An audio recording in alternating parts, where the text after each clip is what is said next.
Here's my 2024 BMW S1000. I'm just about to replace this screen on the bike. It's a clear screen with this one, black one. I think you should go with the black and red theme of the bike a little bit better. It's just got these two little screws to unplug. So hopefully that's all it is. Should be an easy one.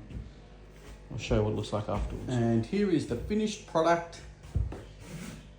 Not bad. Looks good. I'm pretty happy with it. There it is. There it is.